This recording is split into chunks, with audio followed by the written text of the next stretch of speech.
The first mistake I made was smiling at her. The second was winking. The third was surviving. I didn't know she was the vampire queen when I saw her standing alone on the balcony of Blackthorn Castle. To me, she was just a pale woman with silver hair, staring at the moon like she owned it. Maybe she did. The kingdom of Valorith had always whispered about the Crimson Court, about ancient bloodlines, about creatures who ruled from the shadows while kings played at power in daylight.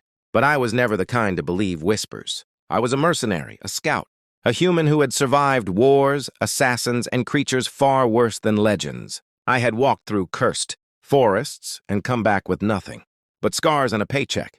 So when I was invited to Blackthorn Castle as part of a diplomatic escort, I wasn't afraid. I was bored.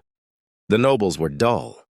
The guards were stiff, and the air inside the castle felt thick, like something unseen was watching from every corner.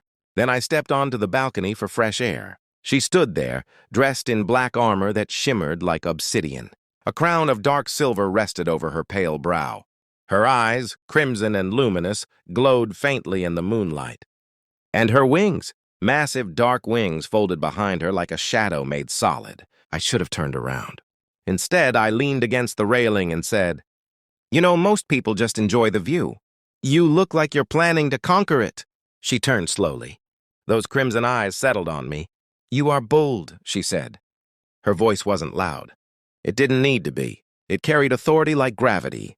"I've been called worse," I replied. Silence stretched between us. Then I did it. I smirked. "Let me guess," I added. "You're royalty." Her lips curved, just slightly. "I am," she said. And here I thought I was the most dangerous thing at this party. That was the moment. The air shifted. The temperature dropped. And for the first time in years, I felt something close to fear. "Human," she said softly, stepping closer. "Do you know who you are speaking to?" "No," I admitted. "But I'm guessing you're about to tell me." Her wings unfolded. Moonlight framed her like a dark halo. "I am Queen Seraphina of the Crimson Court, sovereign of the night, heir of the first bloodline." I blinked. Then I laughed. A small one, half disbelief, half challenge. "Right," I said. "And I'm the king of the sun." Her eyes narrowed. She stepped so close I could feel the cold radiating from her skin. "You mock me." "Just teasing." That was the word. Teasing. Her gaze sharpened, not with anger. With interest. "Humans tremble when they learn my name," she said. "They beg. They kneel. I don't kneel easily." I meant it as a joke. She didn't laugh. Instead, she lifted her hand and brushed her fingers lightly against my collar. Not intimate. Not gentle. Assessing. "You are not afraid?" "I'm thinking about it." Her lips curved again. "This amuses me." That was the night everything changed. I expected to be executed by morning. Instead, I was summoned. The throne room of Blackthorn Castle was vast, lit by chandeliers that held no flame, only floating crimson light. Figures stood along the walls, silent and pale, watching, all of them vampires. And at the far end, on a throne carved from black stone, sat Queen Seraphina. She looked different in daylight, though there was no true daylight here. Only filtered silver light through enchanted glass. Her gaze locked onto mine as I entered. "You return," she said. Didn't have much choice. A few nobles hissed at my tone. She raised a finger. Silence fell instantly. "You intrigued me," she said calmly. "Few humans survive our presence without trembling. I've seen worse." Her eyes gleamed. "Have you?" I met her gaze without flinching. "Yes." A long pause. Then she leaned forward slightly. "Very well, human. Entertain me." And that became my role. Not prisoner, not guest. Entertainment. For weeks I remained in the castle. Not locked away, but never entirely free. Guards shadowed me, though they never touched me. Every evening I stood before the queen. And we talked. Politics, war, humans, vampires. She asked sharp questions. Tested my thoughts. Challenged my beliefs. "You humans fight over land," she said one night. "Over borders drawn in dust." "And you don't?" I countered. She smiled faintly. "We fight over eternity." Sounds exhausting. It is. There was something beneath her power, beneath the cold authority. Loneliness, centuries long. You could leave, she said suddenly. Leave? I could let you go. I studied her carefully. But you won't. No. Why? Her gaze held mine. You are different. That's not usually good news. It is for me. And that's when I realized the truth. She wasn't keeping me as a toy. She was keeping me because I treated her like a person. Not a goddess, not a monster. Just a woman with too much power and not enough equals. The Crimson Court did not approve. Whispers grew sharper. A human near the throne. Unacceptable. One evening, as I returned to my chambers, 3 vampires blocked my path. Their eyes glowed with contempt. You overstep, one said. Wouldn't be the first time. You think yourself special? No, I replied calmly. Your queen does. That earned me a snarl. The first strike was fast, too fast for a normal human. But I had trained my entire life to fight things faster and stronger than me. I dodged. The hallway erupted into chaos. I didn't try to win. I tried to survive. Then the air exploded with power. The vampires froze mid-motion. A wave of crimson energy slammed them against the walls. Queen Seraphina stood at the far end of the corridor, furious. You dare, she said quietly. The 3 vampires trembled. He is human, one tried.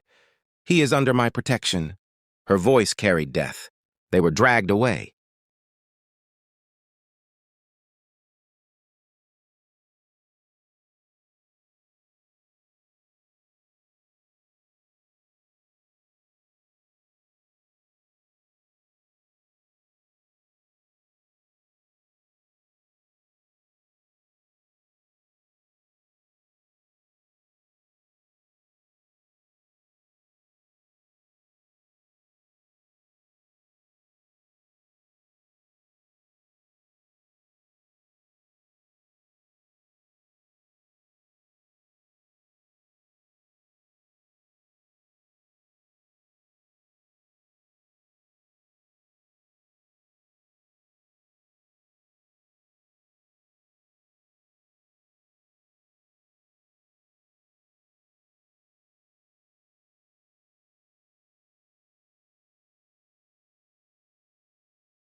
Why did you not call for help? I can handle myself. Her expression shifted. Something like pride, something like concern. You are fragile, she said softly. I've been called worse. A faint smile. You continue to mock me. Just teasing. That word again. Her eyes darkened, but not with anger. With me, she said, there are consequences. Yeah, I replied quietly. I'm starting to figure that out. The turning point came on the night of the blood moon. An enemy faction attacked the castle, not humans. Rival vampires, the ancient kind, the kind that believed the Crimson Court had grown weak. The walls shook. Screams echoed. I grabbed a sword, not because I was ordered to, because it was instinct. In the throne room, chaos reigned. Queen Seraphina stood at the center of it all. Wings spread, crimson power blazing around her. She was magnificent and surrounded. 3 elder vampires closed in, ancient, terrifying. I didn't hesitate. I charged. Stupid, reckless, human. One elder turned toward me. You dare? Yes. I swung. It wasn't enough to kill him, but it was enough to distract. Enough for her to strike. The battle raged. I fought where I could, protected who I could, and when one elder broke through her defenses, I stepped in front. The blow meant for her hit me instead. Pain exploded through my chest. I hit the floor.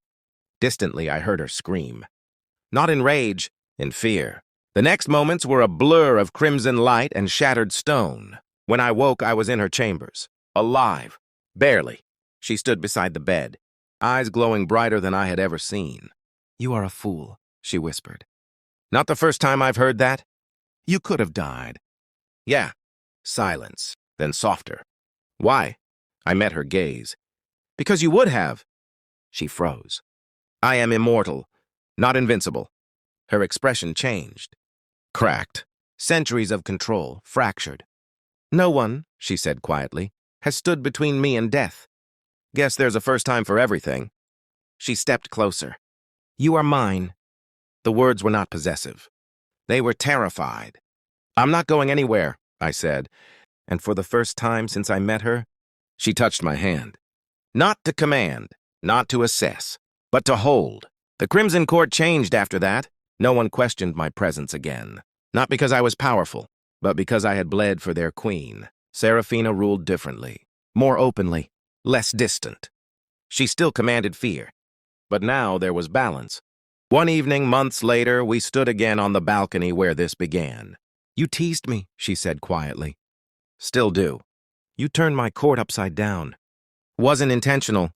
She looked at me. Moonlight caught in her silver hair. You are still human. Last I checked. You will age. Probably. And I will not. The truth hung between us. Heavy. I know, I said. Her voice softened. I could change that. I met her gaze. And lose what makes me human? Silence. Then she nodded slightly. I will not take your choice. That was the difference between a monster and a queen. You once said I couldn't leave, I reminded her. Her lips curved faintly. You still cannot. Oh? You have bound yourself to this court. By what? By loyalty. I smiled. Guess that's not the worst prison. Her wings unfolded slowly in the night breeze.